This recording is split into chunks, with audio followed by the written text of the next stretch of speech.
Magandang araw po, welcome po sa aking channel, Nov9 TV. Patalasasan po, meron po ba kayong mga properties na napapabayaan or non-performing assets? Plan nyo ibenta, pero wala kayong oras pagbenta nito. Kung ito'y pagkakatiwala nyo po sa amin, tawag lang po kayo sa aking numero, usap po tayo, gawan ko po ng video for free. Yes, libre po. Wala po kayong babayaran. Tutulungan pa namin kayong mabenta ang inyong property. Kami na po bala sa marketing, sa boosting, pati po sa paid advertisements, even sa tripping. Hindi na po kayo mapapagod sa pag-entertain ng mga buyers. Kami na po bala sa lahat. Tawag lang po kayo. Nandito po tayo ngayon sa Las Piñas City kung saan meron po tayong bagong video presentation. Dalawang apartment. Meron po itong individual title. Ang total lot area po ay 150 square meters at ang floor area ay 320 square meters. Ito po yung nasa mataas na lugar kaya flood-free area.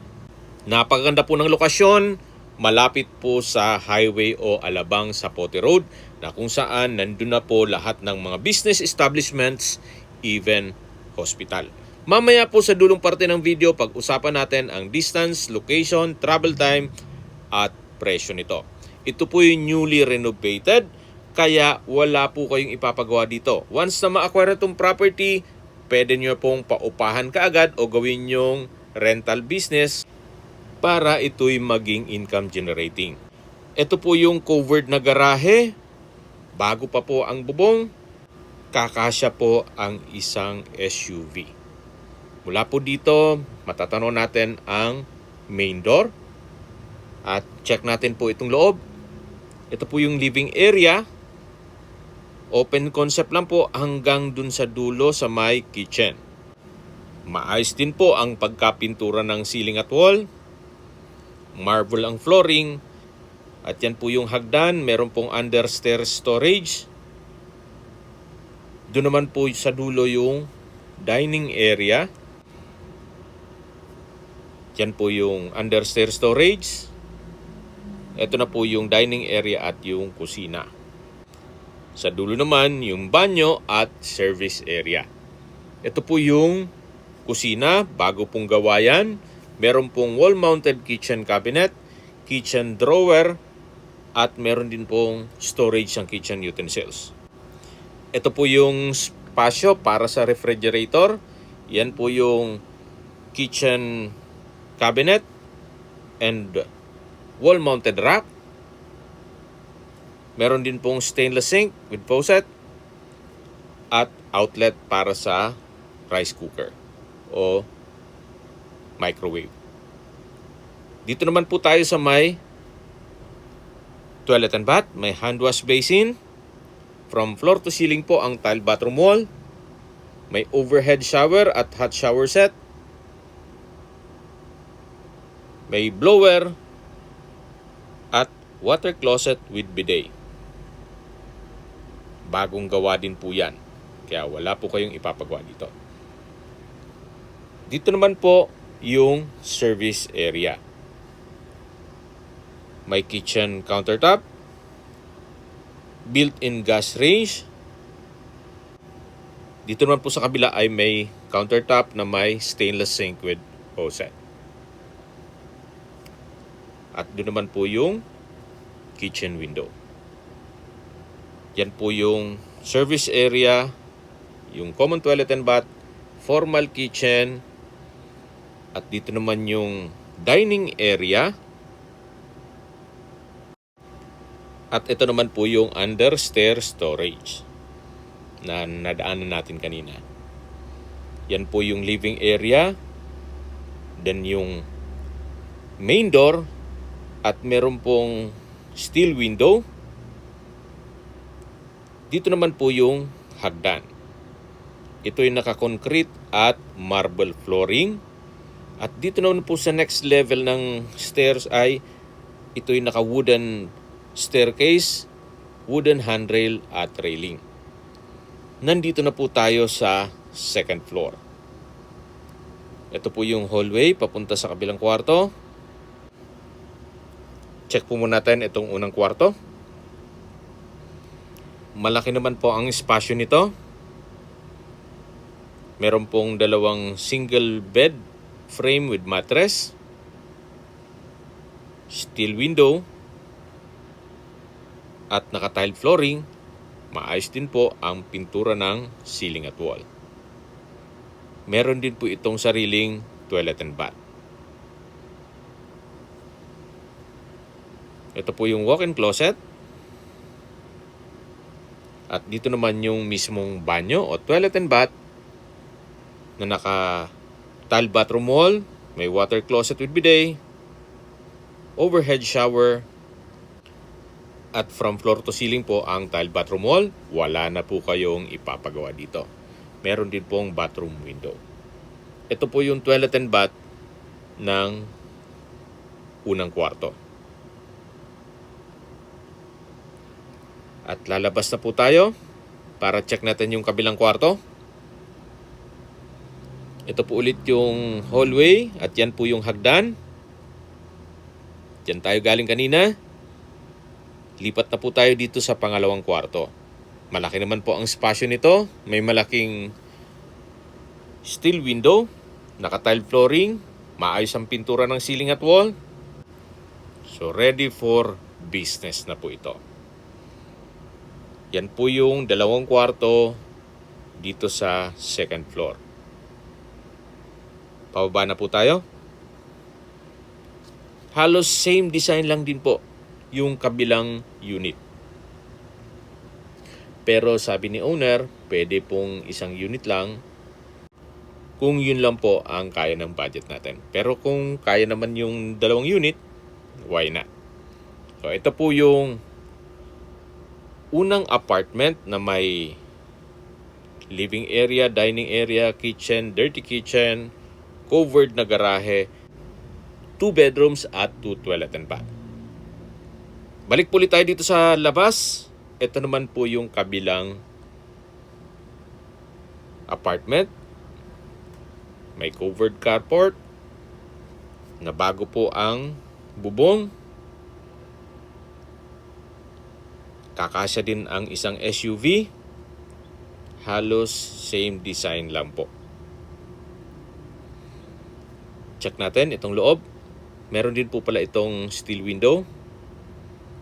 At ito po yung living area.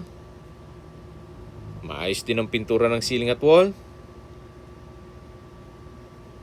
May center lamp, naka-tile flooring.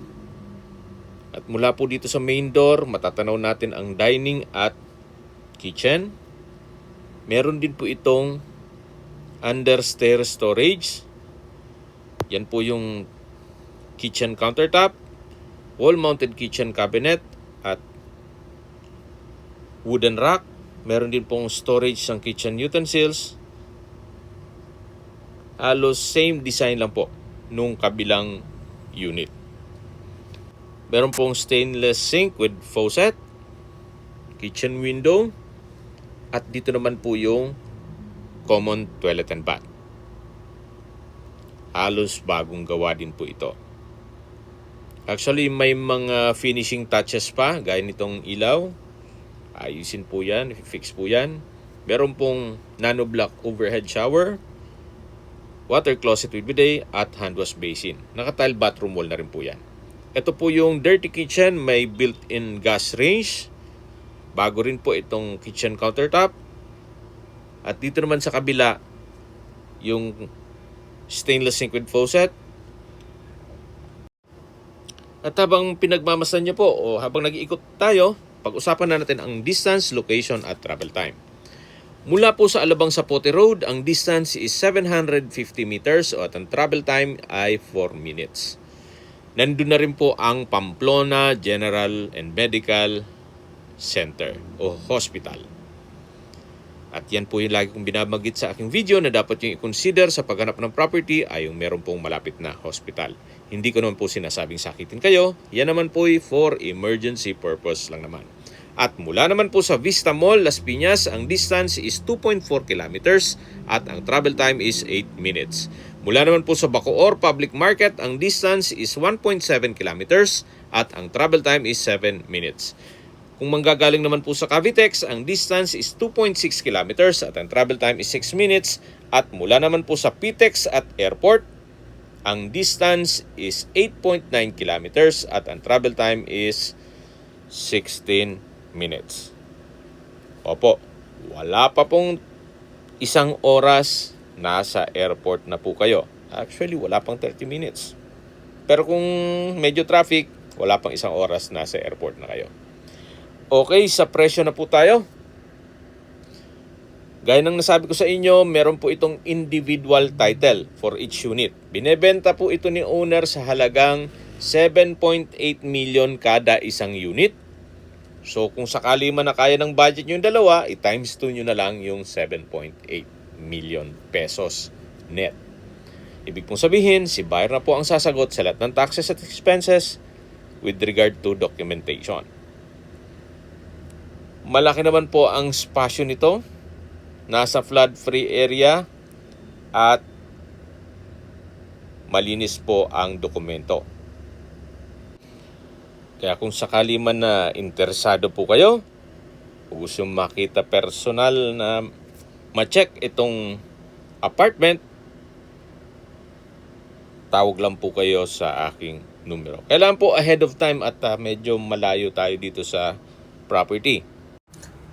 Check po natin yung availability ng may hawak ng susi. Gawa ng si owner po ay nasa Amerika.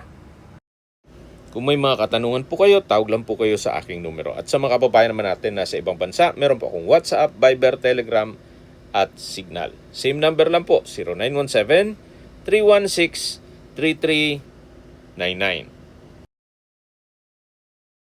Sa mga nagtatanong naman po ng aming Facebook, meron po aming Facebook page na Nov9TV at Facebook Real Video. Meron din pong TikTok at Instagram. May ibang YouTube channel po kami, the Nov9TV channel, Nov9TV Listings, Nov9TV On The Spot, Nov9TV Updates, at Nov9TV House Rental. Sana po naibigyan nyo ang video presentation. Paki-like and subscribe na lang po sa aking channel para ma-update din po kayo sa aking future listings. Kung sakali po hanap nyo yung mas malaking sukat ng lupa, meron din po kami ibang listings na pwede nyong pagpilian. Huwag po kayong mag-atubiling tumawag sa amin. Then, let us know your budget para malaman namin kung anong property pwede naming ilog sa inyo. Sa lahat pong viewers, subscriber at nagtiwala po sa amin, salamat po sa suporta. Ingat po kayo lagi at yung pamilya. Maraming salamat po.